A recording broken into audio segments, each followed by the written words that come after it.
আসসালামু আলাইকুম ভিউয়ার্স। আজ আমরা আপনাদের নিয়ামার সবচেয়ে জনপ্রিয় প্রোডাক্ট নিয়ামা ফুড প্রসেসরের ব্যবহারবিধি দেখাবো। এর সাথে আপনারা এই অ্যাক্সেসরিজগুলো পাবেন। প্রথমে আমাদের জগটি ভালোভাবে লক করে দিতে হবে। তারপরে এই শাফটটি লাগিয়ে নিতে হবে। এইটার উপর ডিস্কগুলো বসবে। এখন যে ব্লেডটি ব্যবহার করছি তা হলো কোর্স শ্রেডিং এবং স্লাইসিং ডিস্ক।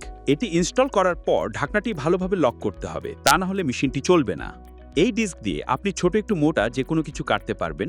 আমি এখন যেই পেঁয়াজ কাটছি তা হলো আমরা রান্নার জন্য যে পেঁয়াজ ব্যবহার করি ঠিক সেই সাইজের।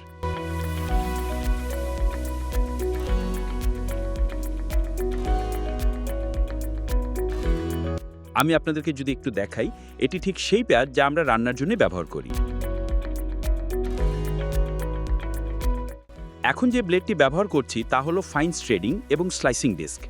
এটি দিয়ে আপনি মূলত খুব পাতলা টুকরো তৈরি করতে পারেন।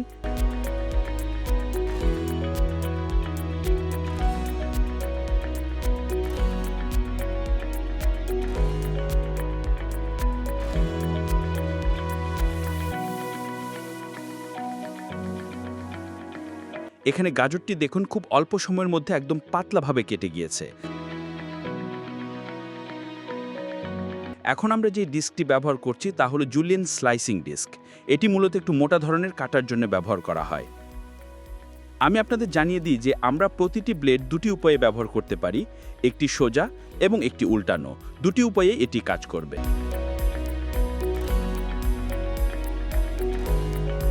এখন আমরা একই স্লাইসিং ব্লেডটি নিয়ে এটি উল্টে দিয়েছি এবং এর সাহায্যে আমরা গোলাকার আকৃতির শসা এবং গাজর কেটেছি।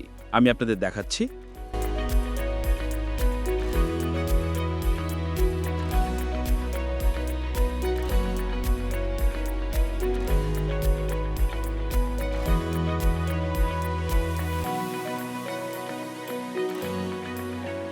দেখতে পারছেন এই জিনিসগুলি খুব সুন্দরভাবে নিখুঁতভাবে কাটা হয়ে গিয়েছে।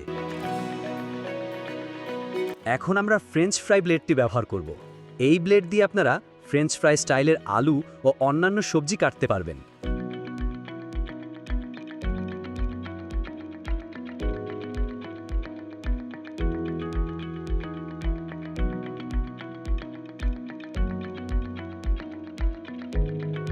আমি আপনাদেরকে যদি একটু দেখাই, এই যে আপনারা দেখতে পাচ্ছেন কত সুন্দরভাবে কাটা হয়েছে।